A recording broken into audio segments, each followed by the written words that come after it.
out there, my fellow compatriots? It's another Wednesday night, and here I am with that which you await me to bring to you, News Extra. Today, as usual, it's a loaded package.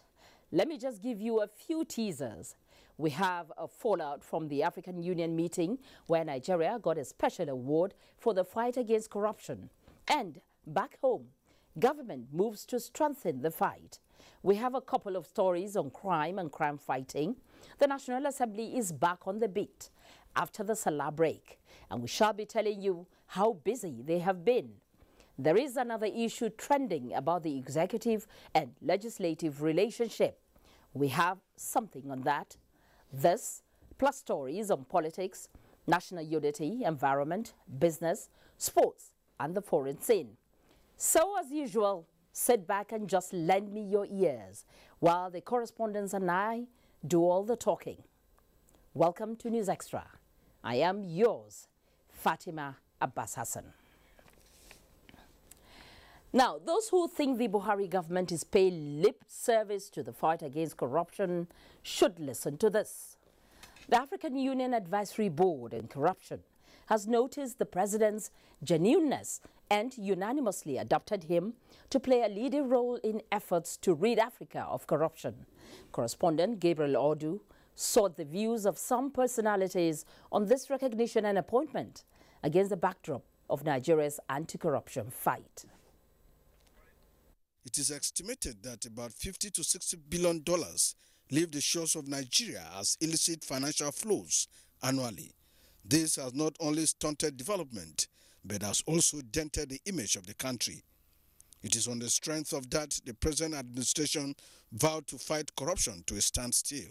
Any leader who shows seriousness, commitment, political will to fight it despite entrenched opposition, the leader who decides that he will still go ahead and continue the fight at any cost must be recognized, and he has been recognized, and it's a credit to the country.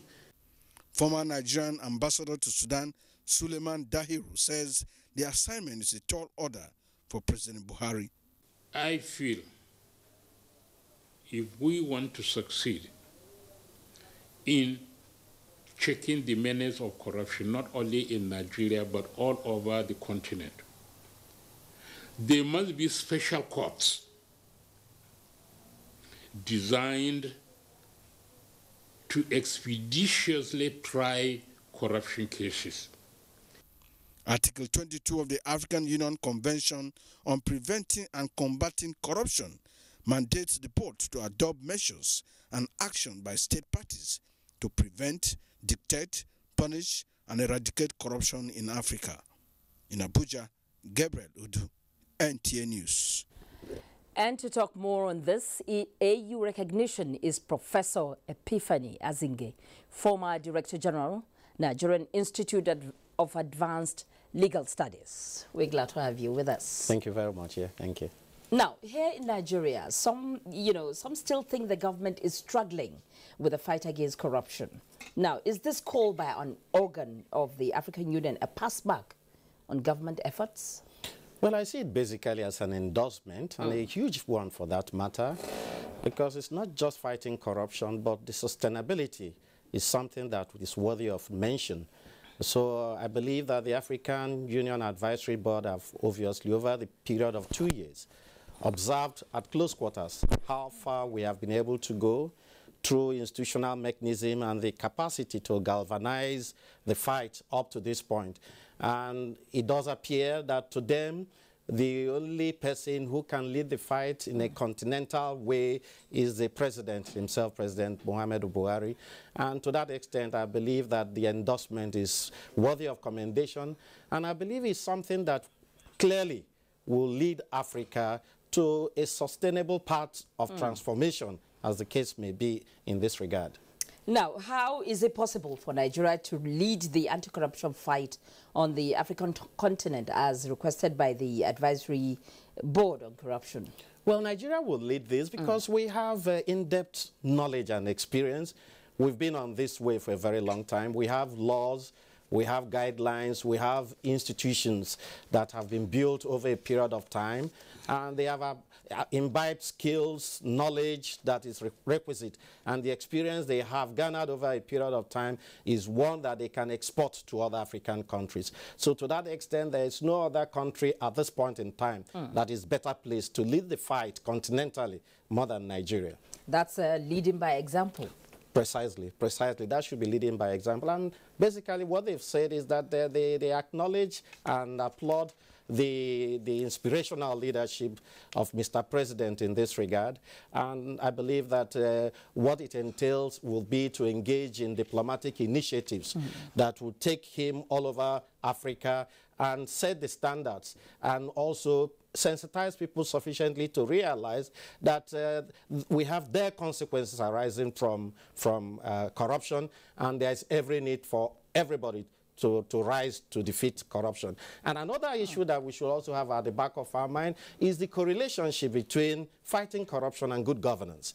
And we know we have lack of good governance all over Africa, and this is the time to inject that morale and help to quench this unnecessary primordial acquisition that seems to characterize us as African people, so that people will now know that there is no need for dictatorship or sit-tightism that we witness all over Africa. There is every need for us to entrench anti-corruption measures, also to entrench the rule of law, enthrone good governance, and with that, make sure that, obviously, the whole essence of public service is to serve the people and not to cut away or trifle with the treasury of the people. If we're able to introduce this to other African countries, I believe that we'll be in the path of rectitude, and to a very large extent, all these handouts that we get from other quote-unquote developed countries will come to a stop. We have more than enough, if well developed, to take care of our continent. But the only thing is that, can we manage ourselves very well? I believe that that is all that the advisory board is saying, and I believe that Nigeria is better placed at this point in time to lead that fight. Thank you very much. Professor Epiphany Azinge, SAN, former Director General, Nigerian Institute of Advanced Legal Studies. Now, it's as if the African Union's move has galvanized the government back home, as the Federal Executive Council has approved a new guideline to enhance the fight against corruption. State House correspondent Jide Onifade reports on this and other decisions at this Wednesday's meeting. His report. In the federal government's fight against corruption, many strategies were put in place which the Attorney General of the Federation and Justice Minister, Abubakar Malami, says have proven to be effective. Policies relating to the bank verification number, single treasury account, whistleblowing, and associated policies have all proven to be effective in establishing transparency, accountability, and blockage of leakages associated with corruption. He explains. So the anti-corruption strategy that has now been approved by the Federal Executive Council is intended to strengthen the enforcement and sanctions. Strategy may not necessarily have to be considered from the point of legislation, but then it is something that will be a guide as far as a provision of roadmap for action is concerned. So it is intended to look into the existing anti-corruption institutions to accommodate the existing legislations and ensure that a roadmap is put in place for the efficient execution of these legislations, efficient performance of the existing anti-corruption institutions, and above all, look at it from the direction of enforcement and sanctions. 4 memos were presented to the Council by Minister of the Federal Capital Territory, Mohammed Bello, all aimed at enhancing infrastructure in the territory. The memos were for the award for final engineering design for the road named Ring Road Number 4, beginning from Kubwa and transversing the Airport Expressway, and finally terminating at Akpo Mechanic Village. Those will cost 242 million naira and completion period of 6 months, and aimed to open up the phase 2 of the city. The second is the contract for the final engineering design for the Cabo district, while the third is for the engineering design for the improvement of the sewage system at the cost of to 41 million naira, with a completion period of 9 months. All these 4 projects, as you will see, are aimed at opening up newer districts of the city, providing modern infrastructure to be able to cater for the needs of the current population as well as the expanding population in future. And they're all targeted towards massive infrastructure projects that have the potential to generate a lot of employment, a lot of multiplier economic activity. The 4th memo considered by the council was for the engineering design of water treatment plant and connecting pipelines for the remaining towns in the FCT. Jide Onifade, NTA News. The wife of the President, Aisha Muhammadu Buhari, has joined other wives of the African leaders at the second day 19th Ordinary General Assembly of the Organization of African First Ladies, OFLA, against HIV/AIDS to chart a new course for facilitating growth and development of women and young people within the African continent. State House correspondent Aliyu Kabir reports that the meeting took place at the OFLA headquarters in Addis Ababa, Ethiopia.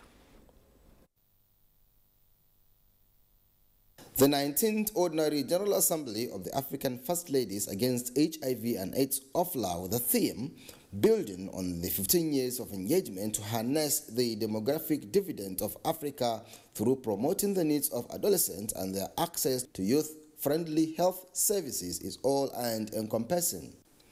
It was attended by the African First Ladies comprising Ethiopia, Chad, Malawi, Kenya, Sierra Leone, as well as the wife of the President, Aisha Muhammadu Buhari. They jointly agreed to continue to championing the cause of improving the health and well-being of women, youth and children in Africa through alternative sources of funding, especially from the private sector in their various countries and through collective efforts. Interestingly, the wife of the President, Aisha Muhammadu Buhari, was instrumental for the election of the First Lady of Democratic Republic of Ethiopia, Roman Tesfaye, as the new president of the organization to replace the former president and the First Lady of Republic of Malawi, Dr. Gertrude Mutharika. It was quite interesting. Election was held. It is change of the executives. Election was held. The Ethiopian First Lady was elected as the president of OFLA, and then the Burkina Faso First Lady as a vice president. Also, we discussed a lot on how to complement the government efforts on health and well-being of women and children, and also how to involve the private sectors to invest in the health and well-being of women and children. The wife of the governors, who accompanied the wife of the president, described the meeting as an eye-opener. I want to applaud the African First Ladies for their initiative in responding to situations in their various countries. They've gone beyond HIV and AIDS now. They're moving into education, nutrition. And for me, it's an eye-opener. And I can best go home and make sure that my people, the good people of Imo State, actually benefit from all that I've heard, from this conference. With the convergence of the African First Ladies alongside the wife of the President of Nigeria, Aisha Muhammadu Buhari, it is optimistic that the deliberations of this conference will go a long way in promoting the health and other socio-economic status of young people and women within the continent of Africa. In Addis Ababa, Ethiopia, Aliyu Kabir, NTA News. Many thanks, Aliyu. And back home, the Senate has called on security agencies to submit a comprehensive plan of action to contain and ensure constant security of the University of Maiduguri. The call followed a motion moved by Senator Babakar Bashir Garbai on the urgent need to avoid imminent disruption of full activities and closure of the university. National Assembly correspondent Waziri Zayanu has the details. In the motion, which was co-sponsored by 45 other senators, Senator Babakar Bashir Garbai lamented the disturbing trend of rising insecurity at the University of Maiduguri, which he described as the last institution standing within the Boko Haram-ravaged enclave. The current porous state of the security in the institution, coupled with the vast expanse of land it sits on, and the external conditions of security across the state, has worsened the situation and made these attacks more effective.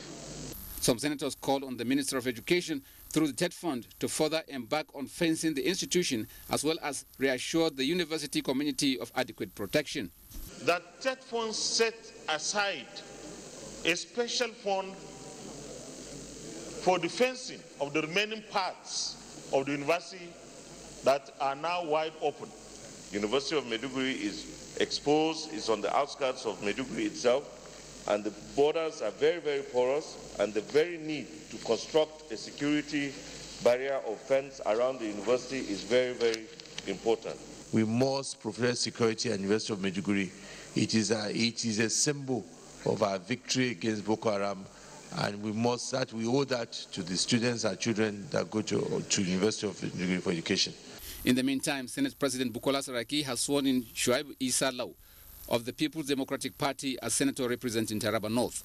Issa Law took over from another PDP senator, Abubakar Alladi, who was sacked following a Supreme Court judgment. Outside plenary, the Southern Nigeria Senators Caucus has been reactivated with senators from that geopolitical zone as members regardless of political affiliation. Senator Hope Uzodinma was elected chairman of the caucus. This association is not only going to strengthen the unity of Nigeria, but will make development come at a very accelerated speed. From the National Assembly, Waziri Zayano, NTA News. And in Ogun State, the governor, Ibikole Amosun, says the state government is battle ready to repel infiltration by any criminal group to the state or any other state in the southwest region. The governor was speaking after a security meeting with the heads of security agencies in the state in the wake of the speculation that members of the dreaded Badu cult group are now relocating to the state from Lagos. Leko Agbonde has the details. The governor had a closed-door meeting with the heads of security agencies comprising the Nigerian Army, Nigeria Police, Department of State Security, Nigerian Security and Civil Defense Corps, as well as the Federal Road Safety Corps and the Traffic Compliance and Enforcement Corps. The meeting was to enhance strategies towards ensuring security of lives and property. Governor Amosun says all the security agencies have continued to ensure synergy to dislodge any criminal group in the name of militancy, cultism, or any group whatsoever threatening the peace of the people in the state. Will not be a comfort zone for them. They should immediately just renounce these nonsense things that they are doing. All this untoward attitude, killing people in a dastardly form and manner. It's either they should just stop that, or they should prepare to go and jump into one lagoon, because there is nowhere that will harbor them. Neither Ogun State will harbor them, nor even Lagos, where they said they are running from, nor even Oyo, because there's no way. They cannot even get to Oyo State without passing through. So we will not allow them even passage. They will not even pass through Ogun State. So there's no other way for them other than to repent and stop this useless act. The State Commissioner of Police, Ahmed Ilyas, says all the security agencies in the state are united and committed to fight criminality to stand still. Whether you are Badu, whether you are Yahoo, under any mythology, under any mystery, we are going to demystify you. There is unison here. There is no place for any criminal come into this show to hibernate and incubate. They warned criminals to stay clear of the state and other states in the region. In Abeokuta, Lekon Agbonde, NTA News. Now, we have all agreed on the need for reforms in the nation's security sphere, especially the police. And the police are the first to admit this. It's heartwarming, therefore, to see police officers themselves, even if they are retired, rising to the challenge of suggesting the way forward. That is exactly what Solomon Arase, a retired Inspector General of Police, has done in his new book, Law on Prevention and Detection of Crimes by the Police in Nigeria. Edina Justice says the book is another wake-up call for Nigerians to do more for the growth and development of the country. This book presentation almost turned out to be an avenue for the meeting of old-time friends. From the special advisor to the acting president on political affairs, Senator Babafemi Ojudu, who delivered the acting president's message to that of the former governor of Cross River State, Donald Duke, and the governor of Edo State, Godwin Obaseki. They all agreed that it was time the country restructured policing laws, policies, and regulatory functions to meet current needs and modern-day global trends. There is no way we can continue with the way we are policing now. And he is looking very carefully at the issue of community policing. Smart policing, as stated earlier, may stem the divide. We cannot run away from rethinking policing in Nigeria. The book reviewer and former dean of Faculty of Law, Ambrose Ali University, Ekpoma, Professor David Badagi, who said the book is an exposé of law of prevention and detection of crimes, noted that it is written in simple language with copious cross-references. The author and former Inspector General of Police, Dr. Solomon Arase, who put in over 35 years in service before retirement, said the passion to contribute to the advancement of policing in Nigeria as a knowledge-driven force made him to put pen to papers. It is time for the nation to appreciate that an average police officer in modern policing climate must be made to understand the law in order to be able to enforce it from an informed and professional perspective. The 304-page book of 8 chapters gives an overview of pre- and post-colonial police, power of the police, as well as institutional mechanism for prevention and detection of crimes by the Nigerian police. The author says the proceeds from this launch will be extended as scholarship to the children of the rank and file officers of the Nigerian Police Force. Edina Justice, NTA News. Some ex-agitators or beneficiaries of the amnesty program in the Niger Delta have expressed implicit confidence in the federal government to provide meaningful development and lasting peace in the region through sustenance of the amnesty program. In view of this, Austin Ademolu examines the challenges and how the presidential amnesty program has shaped lives of the beneficiaries.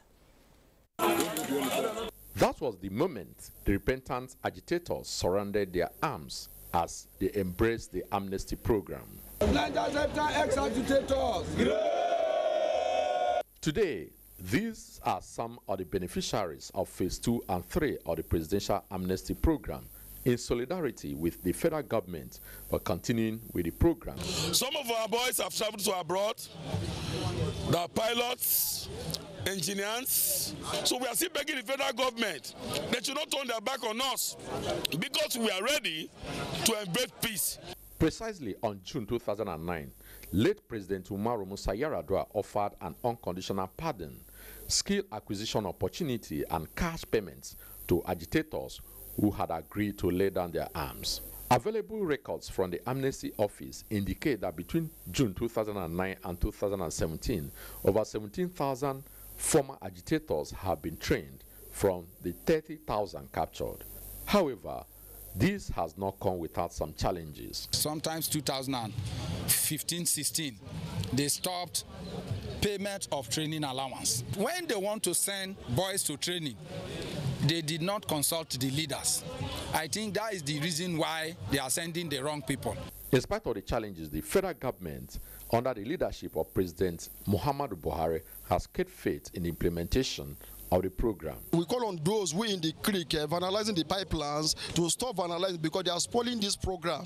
Because if really there's peace in the area, we believe companies will come to the area and work.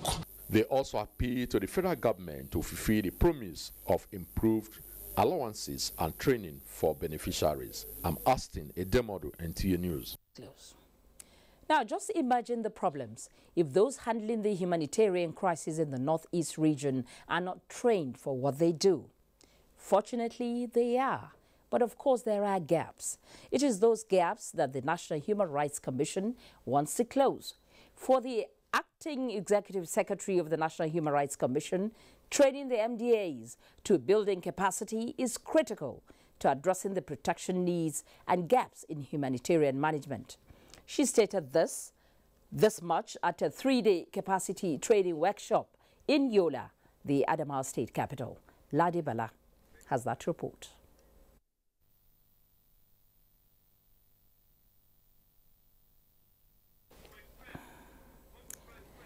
Well, I guess that story is still being put together, and we'll get to it in the course of this program. Moving on, the House of Representatives is considering a bill that seeks to amend the National Emergency Management Agency NEMA Act. The bill, which has been passed for second reading, seeks to include local government chairmen in the state committees of the agency. National Assembly correspondent Ignatius Nkwo has that report.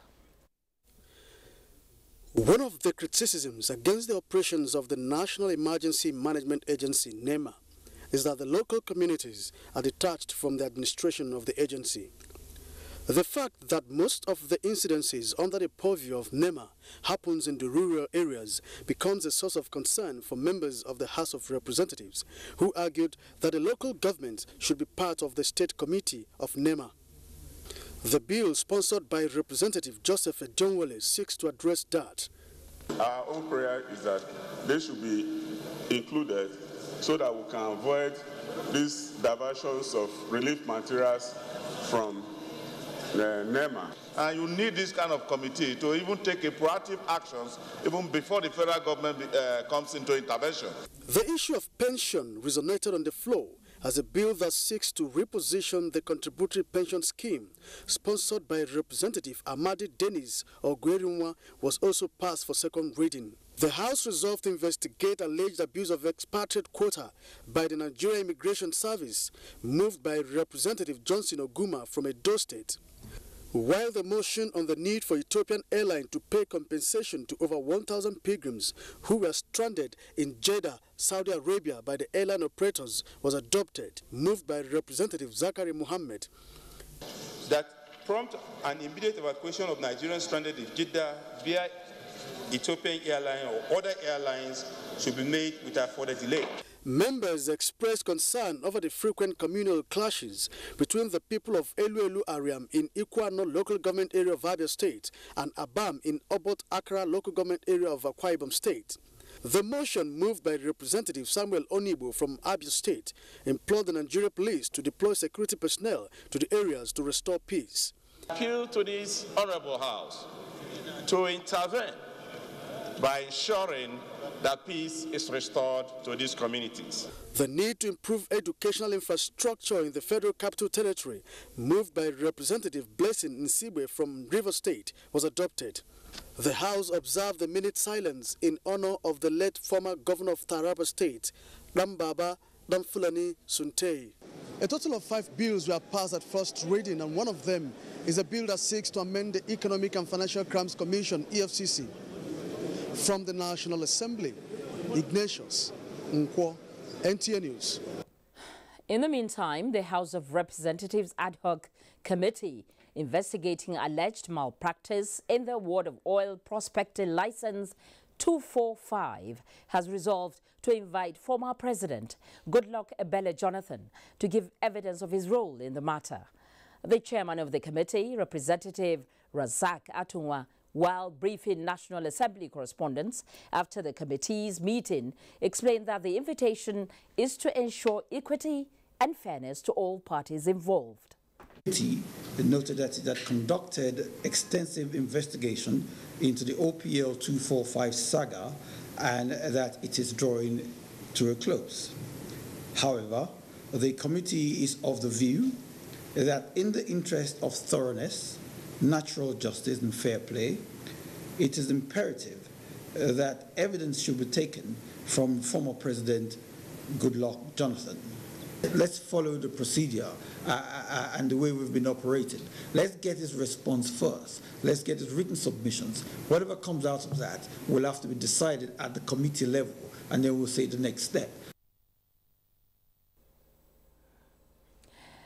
You can watch this news live online via the NTA mobile app, which you can download on your Android device at the Google Play Store or at the Apple Store if you use devices with iOS.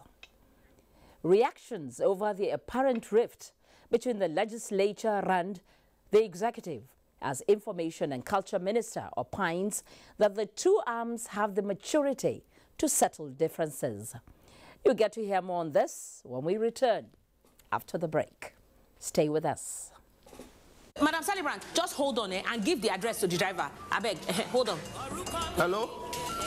Madam, credit not finish, oh. God, the party goes soon start, so. Chrissy, help me go and buy recharge card. Oh yeah, everybody, let's go, let's go, let's go. Okay. Hello, Madam Celebrant. With Glow Sharp e-top-up, you get 8 times the value of your recharge. Plus, you continue to enjoy all the airtime and data benefits on your plan. Where the credit now? Now sharp e-top-up. I do enter your phone straight. Lord of Zachariah. Well, you don't know say e-top-up, no, they give all the plan benefits like bonus airtime and data. Now, e-top-up, they give you all the better plan benefits, plus more. Christy. Don't worry, I will put smart in on top of your money later. I be the wonder when that you face when we do money sharp like e-top-up. Very good. You like money. The largest data network, Glow, grandmasters of data.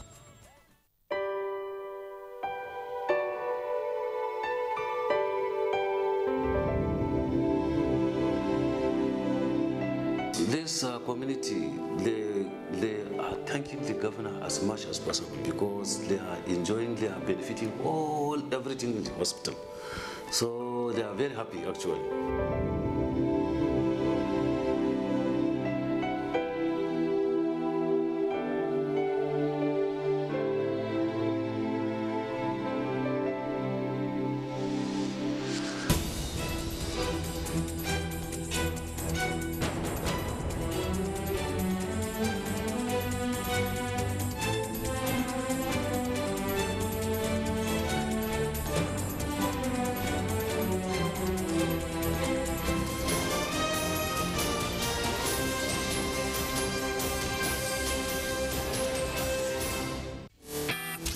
I can't believe she just rejected me and my camera.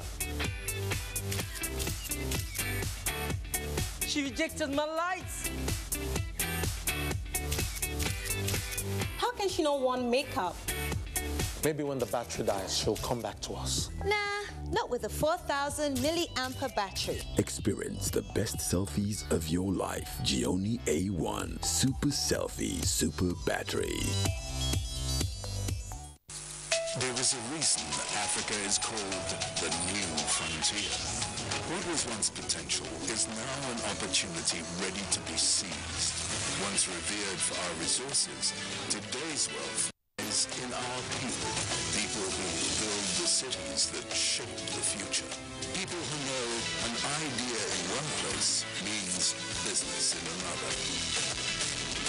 A generation for whom technology means there are no borders, no boundaries. We are the new lions in a brave new world, kings of the urban jungle. And there's a bank that puts the world in our pocket and the future in our hands. UBA, Africa's global bank. The Future Assured project of the wife of the president, Aisha Muhammad Buhari, is carrying out free medical screening and distribution of food items at various IDP camps while ensuring the economic empowerment of women through training and skill acquisition. In recognition of her efforts, wives of governors have lent their voices and support. In Kogi State, we feel the impact of Future Assured, especially in women and children. The Future Assured program of Mrs. Aisha Muhammad Buhari, the wife of the president, has been very assuring and still reassuring in Sokoto State. It has impacted positively in the areas of humanity, especially women and children. Supports the Future Assured initiative. Email programs@futureassured.org.ng. Future Assured, promoting and protecting the lives of Nigerian women and children.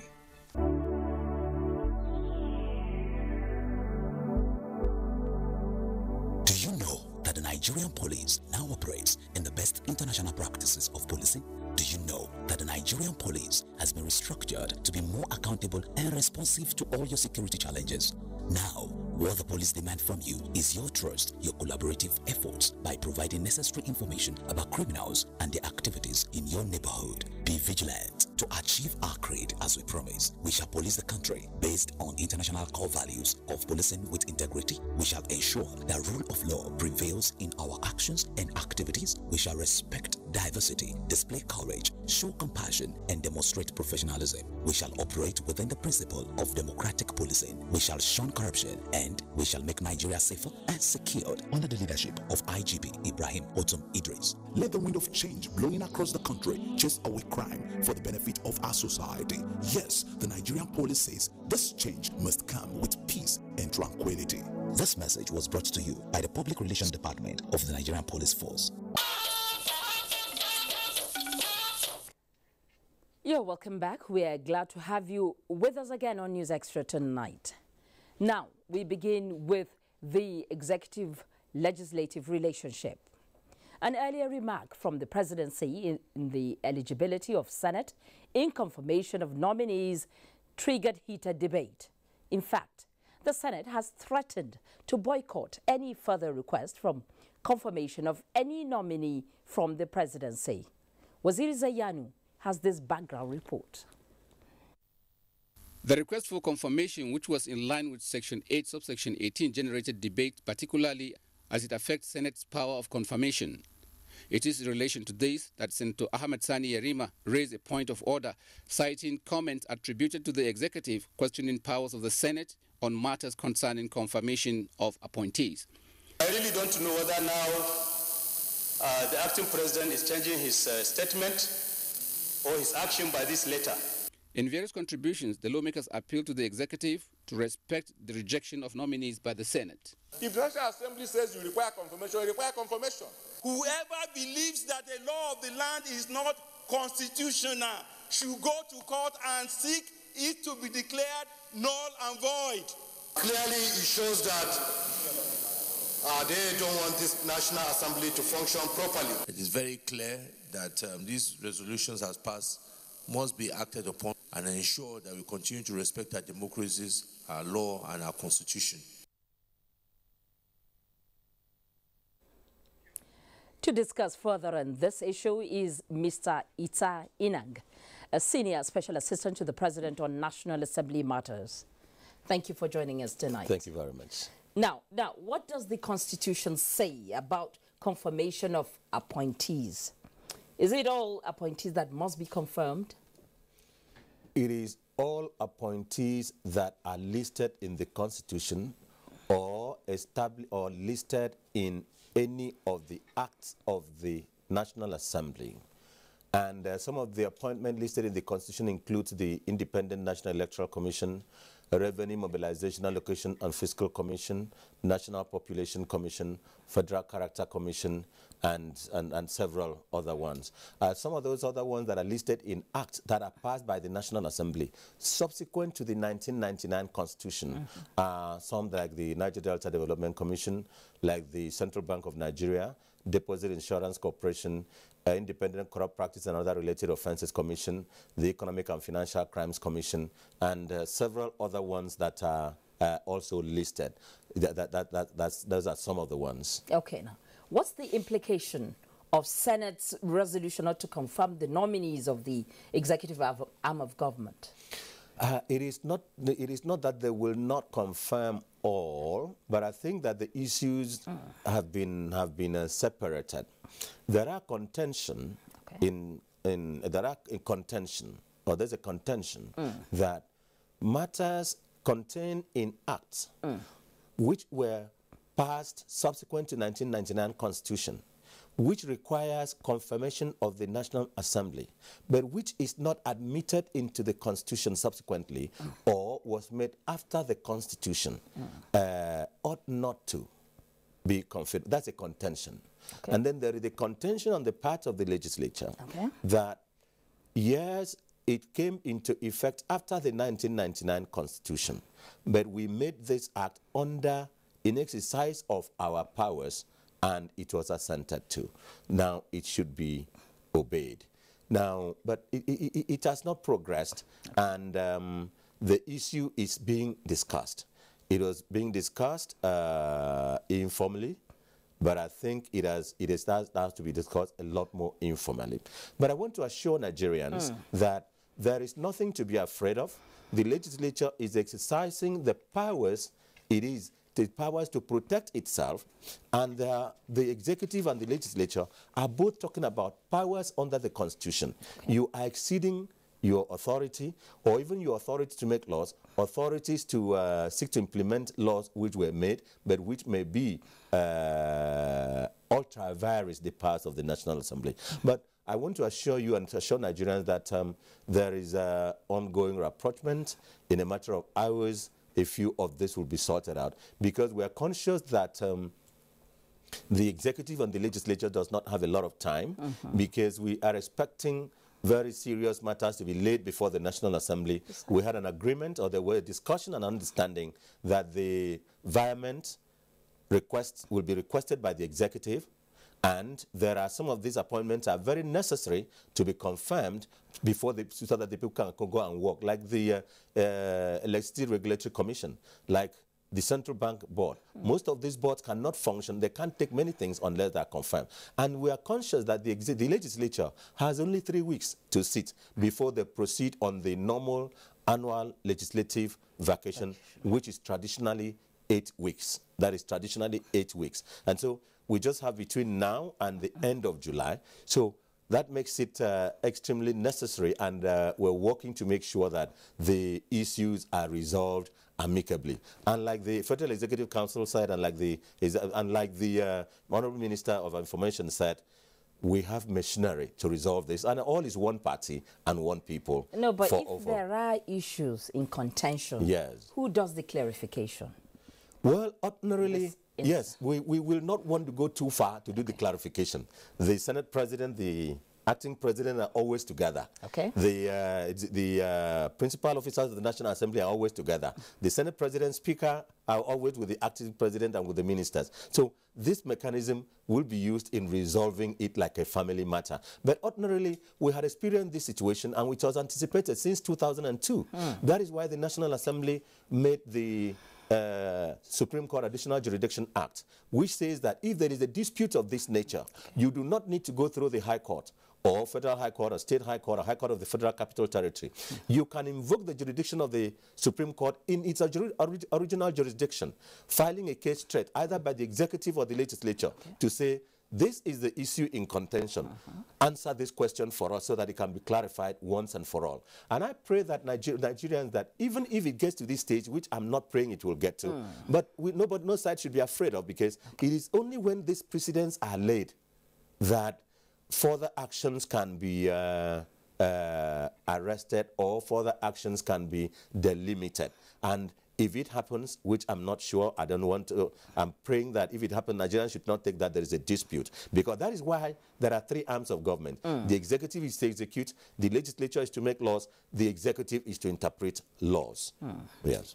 So we're looking forward really to the resolution of this impasse. I want to say that it is not an impasse. Okay. It is just legislative activism, legislative executive activism. Each side is doing its work. And today, the National Assembly considered many matters from the executive. So they have not simply stopped considering matters, and they are very responsive, and the executive is also doing its work, and they're all working together for Nigeria. Thank you very much, Mr. Ita Inang, Senior Special Assistant to the President on National Assembly Matters. And still on the issue, Information and Culture Minister Lai Mohammed says the nation has an excellent mechanism for resolving whatever may be the problem between the executive and the National Assembly. The minister said this while responding to comments on the seeming rift between the executive and the National Assembly, stating that government is both executive, legislative, and the judiciary. The matter is that we have a very excellent mechanism for resolving whatever issues is between us and the National Assembly, and that has been addressed.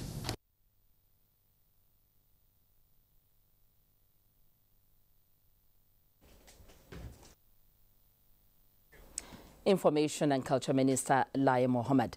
Now, another division is rearing its head against Again, in the crisis-ridden People's Democratic Party, the PDP, as the Senator Ali Modu Sharif leadership disowned any action from a group called Former Ministers Forum of the PDP.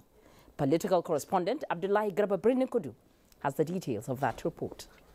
For that, it all started when a group called Former Ministers Forum, comprising those who served during the PDP-led administration in the current democratic dispensation, met in Abuja. The forum in a communique addressed party affairs, other national issues, and the party's preparations toward 2019 elections. The forum also calls for urgent meeting of all organs of the party to harmonize all necessary strategy to consolidate the party and unite all efforts in the forthcoming challenges, and particularly the build-up to the 2019 general election. In a swift reaction, however, the Ali Modu Sharif leadership dissociated itself from the forum, describing its composition as negating party's constitutional provisions. The PDP constitution is very clear. They are not an organ of the party. They don't exist in the rules of the party. They were given the opportunity to implement the manifesto of the PDP. They finished the PDP. They finished the country. And here they are, regrouping. It will be recalled that the Supreme Court had reserved judgment on the PDP case between Senator Ali Modu Sharif and the Makarifi Caretaker Committee. In Abuja, Abdullahi Garba Brinikudu, NTA News.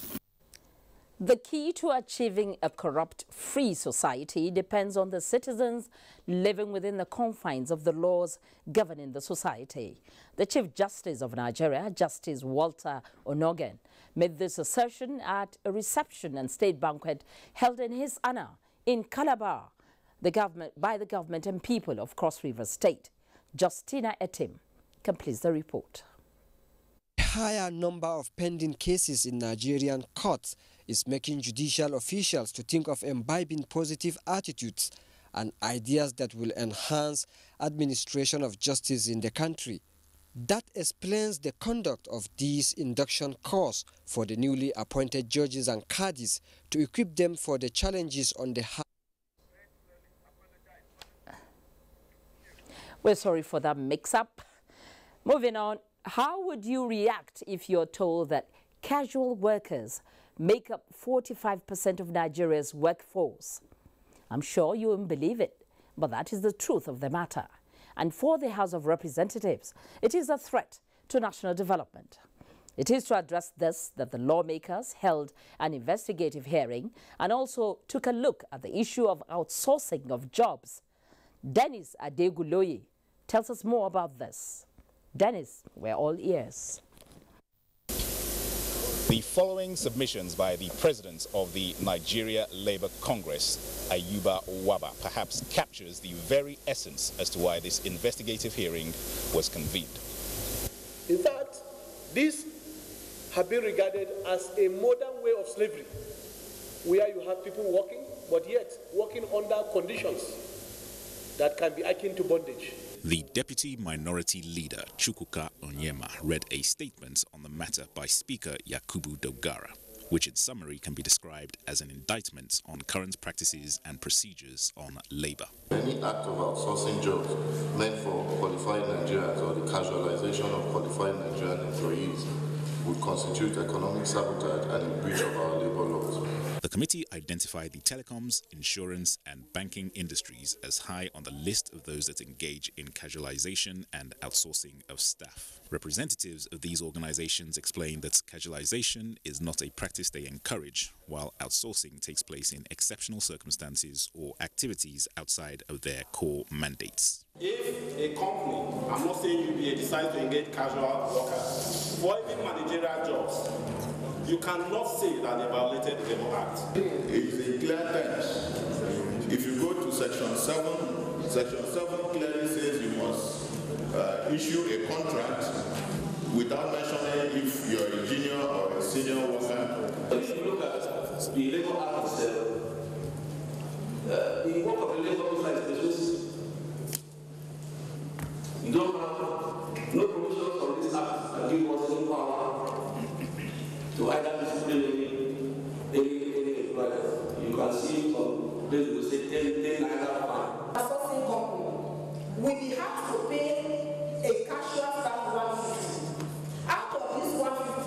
He's supposed to keep about 30,000 for this guy. In case it's going, that should be a mini gratuity.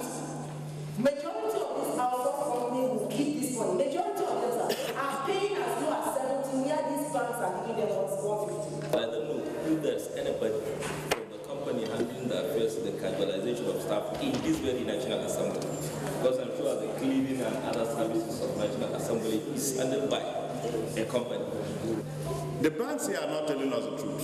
Can the banks tell me that tellers are non-core services? The committee, as part of its oversight, will delve into the intricacies of outsourcing, which it believes is more than meets the eye. From the National Assembly, Dennis Adigunloye, NTA News. In furtherance of the federal government's effort to ensure the digitization of television signals in Nigeria, Ilorin, in the Kwara State capital, is set to join other states of the federation who have switched over. Debola Brooksland Sunday reports that necessary equipment have been installed while the signal output has been tested. In 2016, Abuja, the Federal Capital Territory, joined Jos Plateau State to switch over to digital broadcasting. And ahead of the digital switch over in Ilorin, it is the liquid-cooled version that was installed by Integrated Television Services, the major national signal distributor. And following some rumors on the quality of infrastructure in the center for the switch over, members of the House had a committee on digital switch over took a tour of the site to ascertain the level of preparedness of ITS. Members of the committee were received by a high-powered delegation led by the Executive Director Engineering of the NTA, Moses Okpanachi. Members of the committee watched the digital signal while listening to explanation by engineers, after which they were conducted round the installed equipment. A member of the committee, Chris Azubogu, spoke with newsmen on behalf of others. We came to do fact-finding, the experience that ITS have acquired over the years, because their parent company, NTA, has done quite a lot. So I think they are well and ready to hit the ground. We are ready to switch on in Ilorin, to switch on in Osogbo, and as well in Enugu. Anytime the people who have the date say switch on, we want digital signals there, we are ready. These are top-grade American signal processing systems that have been proven worldwide. So we are very ready. We've been good as going since the 22nd of May here in Ilorin. 29 stations are already running, only waiting for official migration.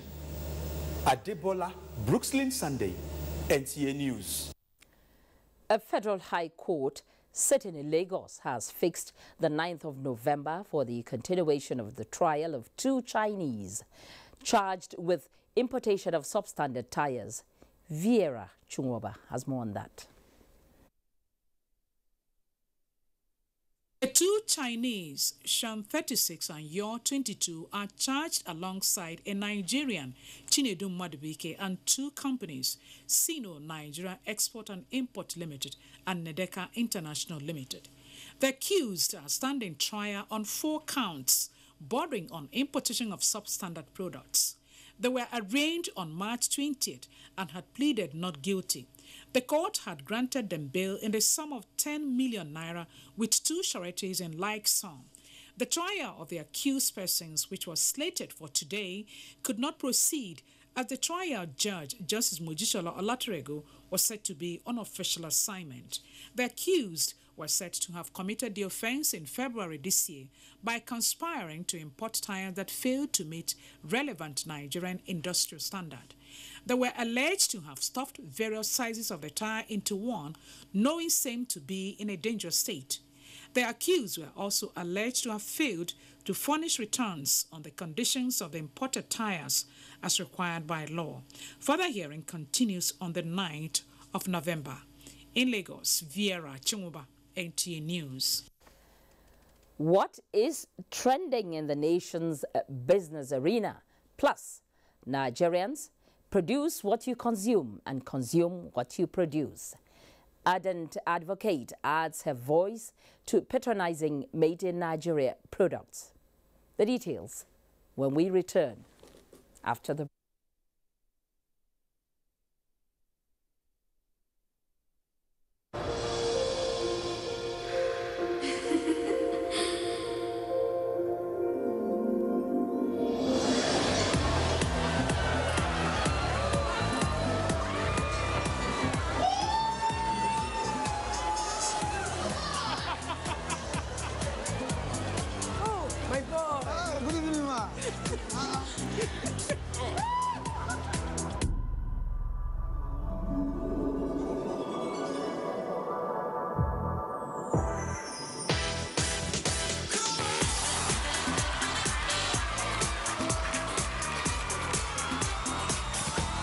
Some reunions are worth waiting for. Reconnect your old SIM and we'll give you 6,000 Naira airtime. Also enjoy 8 times bonus on every e-top-up recharge. The largest data network, Glow Unlimited.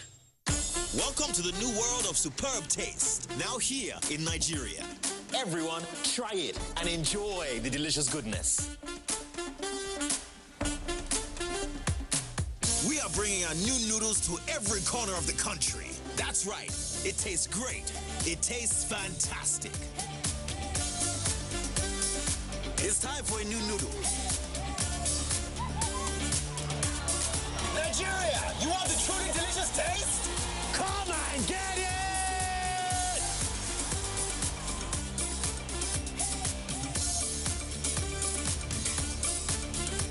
Be supreme, Nigeria. Do you know the 125? You know the 125? Do you know the 125? Oh, so you don't know the 125? Huh? Well, since you do not know about the 125, then let me introduce you to the 125. McVitie's Digestive is celebrating 125 years by giving away millions of Naira in cash and airtime in the 125 promo from the 1st of July to the 30th of September. Simply buy any of the McVitie's Digestive special promo packs, scratch the foil and text the code to 55332 and you could be one of the lucky winners. Now, that's the 125. Keep buying, keep scratching, and keep winning. Approved by the National Lottery Regulatory Commission. I can't believe she just rejected me and my camera. She rejected my lights. How can she not want makeup?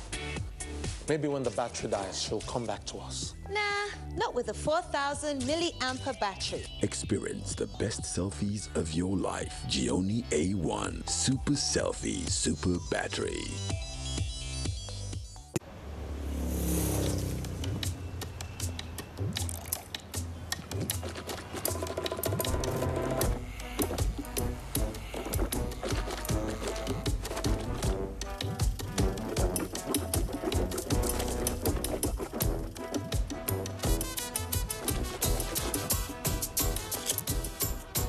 Chewing gum neutralizes bad odor. It doesn't just disguise them, it gives you real minty breath.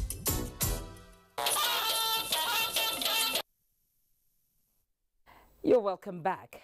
You're still on to NTA News Extra on the network service of the NTA. Now, mixed reactions from Nigeria's yam export initiative as expert urges government to strengthen institutions in order to ensure quality export. Amechi Paya has more on this on Business News segment. It's time to talk business and welcome to this segment of the news. Since the announcement of the yam export initiative last week, Nigerians have been reacting to the initiative. While some have described this as one that will open window of opportunities and a viable source of earning foreign exchange for the country, others, however, say the development has brought an increase on the price of yam in the country. Before, when I hold money, when I hold 50,000 naira, 50, I go buy 200. Now, 60 not reaching 100 now, when I take the buy them. During the storing, many will damage. So the remaining left is the one that will formit the lost inside. That is why they put the lost money on top of the remaining one. For instance, a tuber of yam this size, which consumers bought at 300 naira, now sells for 750 naira. Economic experts, however, want government to support the private sector by providing the agricultural machinery, create an enabling environment like road, and more importantly, scale up government agencies in the entire value chain to avoid rejects at the global market. Issues of proper storage and careful selection of appropriate farm inputs to achieve global standard, they say, must be taken seriously to ensure that the initiative succeeds. We need to build capacity at the level of production. We need to strengthen the institutions so that they ensure that whatever is going out of this country is of high quality. Nigeria is the world's largest yam producer, followed by Ghana, which already dominates the global yam markets. We need to build a sustainable framework, and that will only come from the productivity that we create in the agricultural sector, the competitiveness that we create in the agricultural sector, and how we're able to deal with all the challenges that those who are investing in agriculture are facing. And we also need to deal with this issue of the social problem that high food prices is causing. And multinationals and other big enterprises have been urged to support small and medium enterprises, SMEs, considered to be engine of growth of any economy. Head United Nations Industrial Development Organization, UNIDO, gave this advice in an interview with NTA Business News in Lagos. She said apart from funding, such multinationals can begin to source their raw materials through SMEs and create a viable market for small businesses to grow. Even where they are giving the money, they have the funds, are they producing according to the standard of this organization? We want to really train them, build up their capacity so that they will be able to meet the standard required of them. She disclosed that UNIDO is creating a link between SMEs and multinationals through its network of investment and technology promotion offices. And here are details of midweek trading on the floor of the Nigerian Stock Exchange today. Market capitalization finished at 11.33 trillion naira, while the OSHA index closed at 32,302.32 points. Investors purchased more than 311 million shares at 2.97 billion naira. Nestle added 50 kobo to its share price to emerge the top gainer. Flour Mill's share price dropped by 2.49 naira kobo to be ahead in the losers category. And stock market report concludes business news. News Extra continues from Abuja. Please stay tuned. Thank you, Amechi. Now, making maximum profit is the goal of every business endeavor. But if your business is service-oriented, you need public patronage. A sick population would not be useful to you unless yours is a hospital. For the Abuja Electricity Distribution Company, however, doing business with healthy partners will flourish the partnership. That's why the AEDC has taken the interests of its bidder customers into consideration. Mie Ogidi tells us now. We're also interested in knowing the present state of the 120,000 yearly metering plan of the country. Bida in Niger State is a fast-growing city and falls within the business district of the Abuja Electricity Distribution Company, AEDC. This astronomical growth in population and size come with the burden of inadequate health facilities. The visit by the AEDC is therefore to equip some of the primary health centers with pharmaceuticals through the Emirate Council to address emergencies arising from child delivery as well as ailments such as malaria and typhoid. This is one of the areas where we can make some support. If they're not healthy, we wouldn't enjoy their customer. We have distributed exercise books in schools here in Bida, but we want to do more. Besides the donations, the Abuja Electricity Distribution Company is also holding meetings with the Bida Emirate Council on how their facilities in the domain can be protected to serve them better. The situation we find ourselves now is not didn't happen by this organization, it happened by people now handling this, and they took out of years back of shortcomings, challenges, and obstacles. So now the organization has come in with the hope that whatever went wrong will be put right, and inshallah. After meeting the Emirate Council, the management team of the AEDC also interacted with the customers for both parties to honor the terms of the business contract.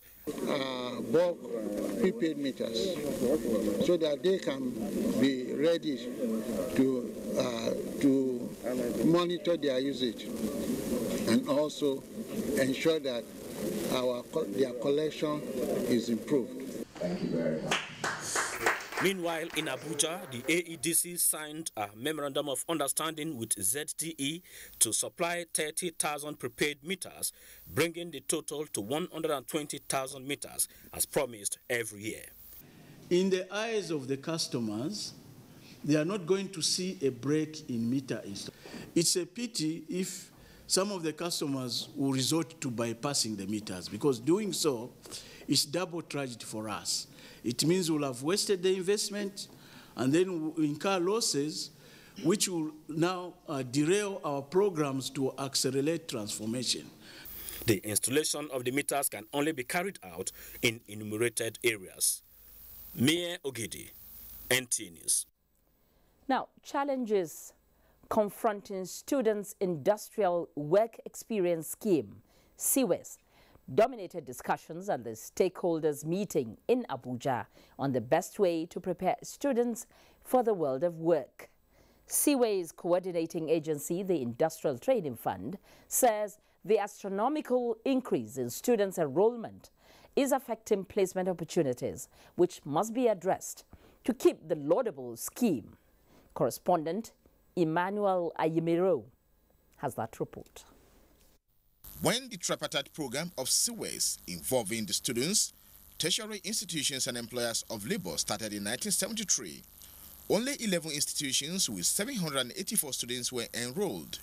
But today, over 290 institutions with millions of students are involved in the scheme, making students to be competing for inadequate resources to meet the objectives of CWES. The budgetary provision for the Students' Industrial Work Experience Scheme per annum is about 2.7 billion. What is appropriated usually every year is less than $1 billion, leaving a backlog. For CWES to succeed now, as it's been done in some developed countries, from what we have seen, there's a need for collaboration amongst all the stakeholders, like he has said. And the stakeholders include the industries, the community itself, which people are not talking about, the institutions, the ITF, the regulatory bodies, and so on, the legislators. Because we have come to a stage where it's difficult to manage. The number of pupils that want to go for CWES is so high. Minister of State for Trade and Industry, in a message to stakeholders, enjoined them to be open in their contributions in providing a lasting solution to factors militating against the sustenance of CWES programs. What we are doing today is to look at the policy. What has gone wrong with it? Is it in the implementation? Is it in the funding? Is it in the management? Or is it even in the conceptualization?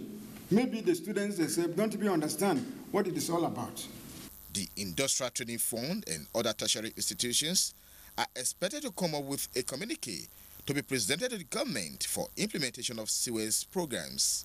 In Abuja, Emmanuel Ayimiro, NTA News. The Nigerian National Petroleum Corporation, NNPC, and Shell, Nigeria Exploration Company, are taking corporate social responsibility to areas outside the Niger Delta for all parts of the country to benefit from their services.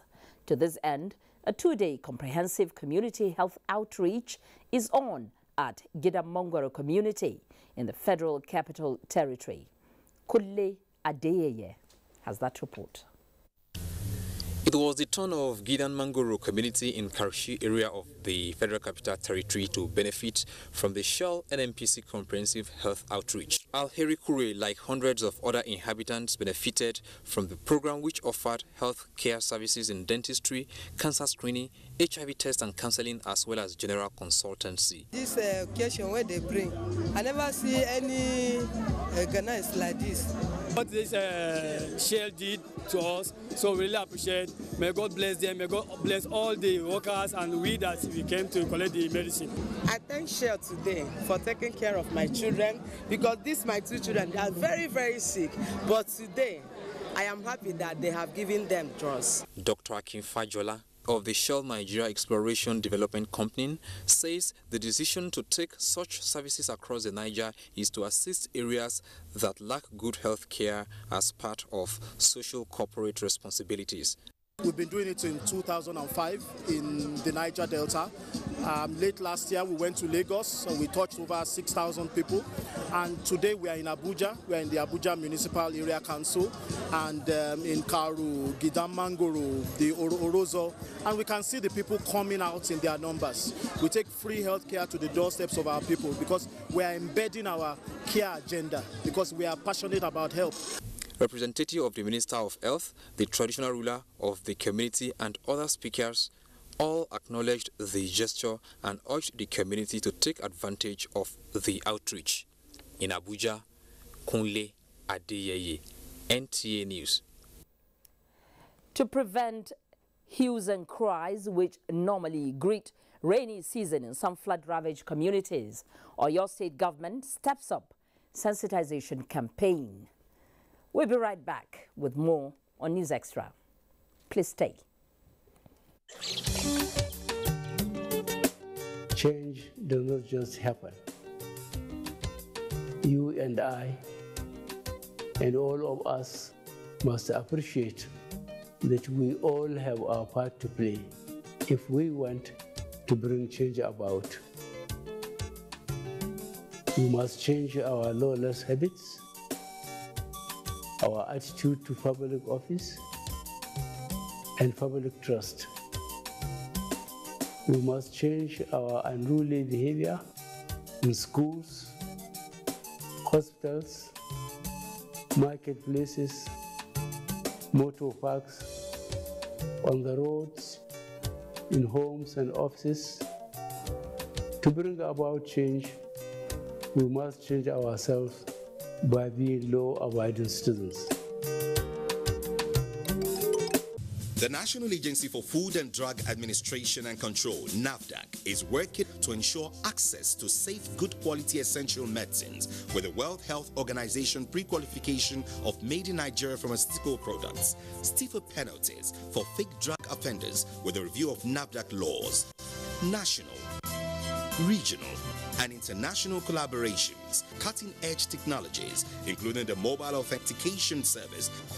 NAFDAC as an agency is indeed doing so much to protect the health of our nation. I urge everyone to support NAFDAC in ridding the country of fake drugs and unwholesome products. Let us support NAFDAC to win the war against fake drugs and other unwholesome regulated products. NAFDAC, safeguarding the health of the nation. Reorganized, trained, and fully equipped, we are the new improved Nigeria Police Force. We fight crime, we bust syndicates. Whatever the crime, wherever the hideout, the Nigeria Police Force will get you busted. Stop kidnapping, armed robbery, murder, pipeline vandalism, and other criminal activities. Be productive. Be security conscious. Join the police force to secure your life and property. This message is from the Nigeria Police Force Public Relations Department.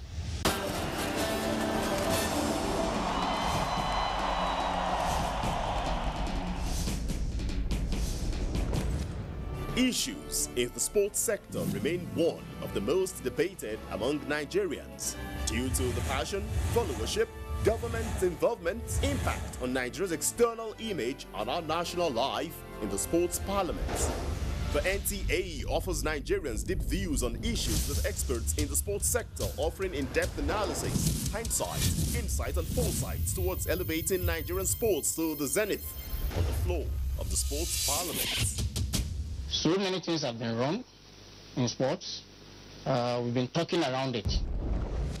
We need performance expertise, and you can only get some of this where you have world-class facilities. How can sports deliver return of investment to attract the kind of money required to take it to the next level? We cannot interfere in the internal affairs of even the federations that belongs to us. Sports Parliament, a unique platform for sports discussions, showing live on the NTA, Thursdays at 11 p.m. Keep a date with the parliamentarians. Your eyes have it.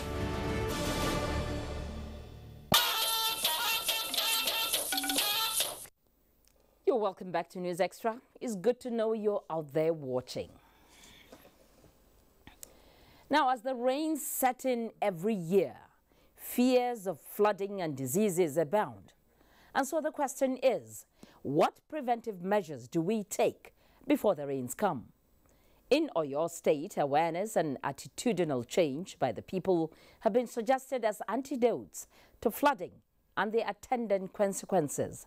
To this end, the state government has doubled its efforts towards achieving a loss-free rainy season this year. The report. Since it is part of the responsibilities of any government to protect lives and property of its citizens, flood, however, remains one of the occurrences that could jeopardize this, as it poses serious threats. Flood oftentimes results in loss of property and sometimes claim lives, impeding the socio-economic activities of the people. All the place has been built, the house has been built. The channel is supposed to be channeled.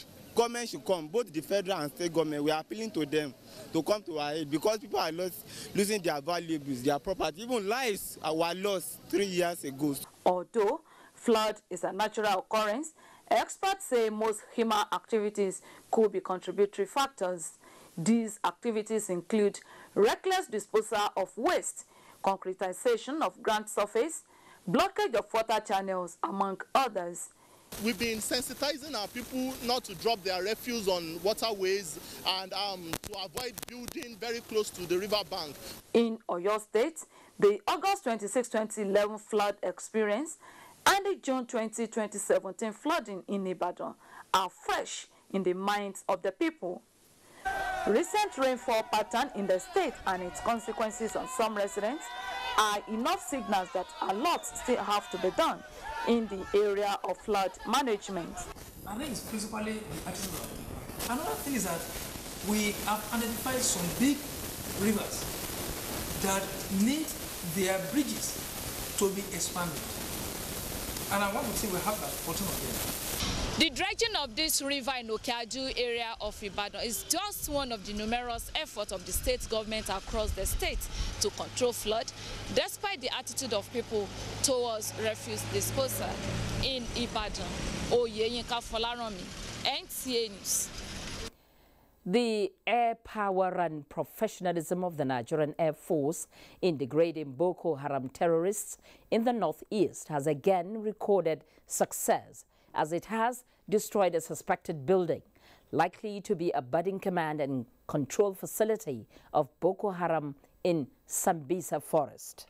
A statement by the Director of Public Relations and Information, Air Commodore Olatokunbo Adesanya, indicates that the Nigerian Air Force component of Operation Lafia Dole conducted an intelligence surveillance and reconnaissance mission of the Sambisa general area, where a gradual convergence of Boko Haram terrorists were noticed at some buildings in Alaganu Camp 1. A confirmatory intelligence surveillance and reconnaissance was conducted before 2 Alpha jets and an F-79 aircraft were deployed for air interdiction strikes on the building in succession. Subsequent battle damage assessment revealed that the structures with the solar panels and other adjoining Boko Haram terrorist structures were damaged. Now, news from the foreign scene and a bit on the sports world after the break. Stay with us. My name is Hadiza Mohammed from Bauchi. I'm one of the beneficiaries of Empower program. Yes, I graduated since 2010. The little money I got from my NYSC, I decided to start something with it. That is, I started selling firewood and recharge cards to take my family, my aged parents and my siblings to school. I was possessed to one village You understand? You know, I'm a degree holder, so I don't have much experience in teaching. So I have to, when I look at the children, I say, look, I have to do this thing. Even those that have experience, they're not better than I do.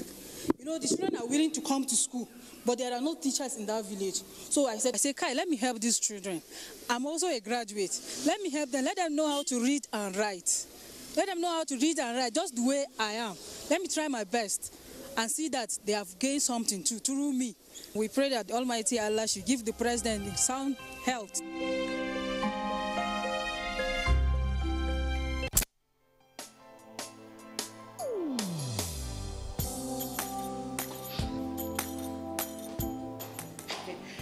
Chief.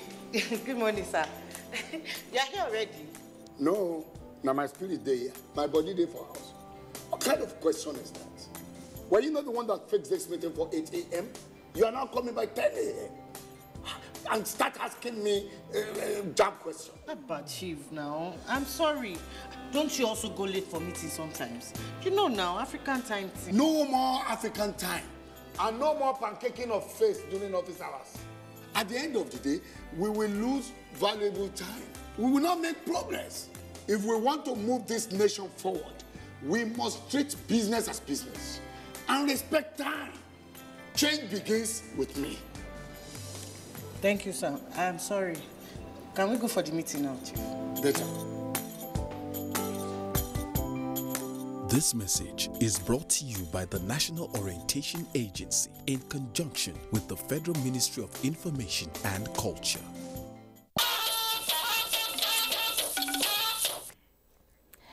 You're welcome back. In this last segment, we take a look at the foreign scene. Some burning issues engage the global scene, and Nancy Gordy Anuniu has the package. Now, the U.S. and South Korea held a ballistic drill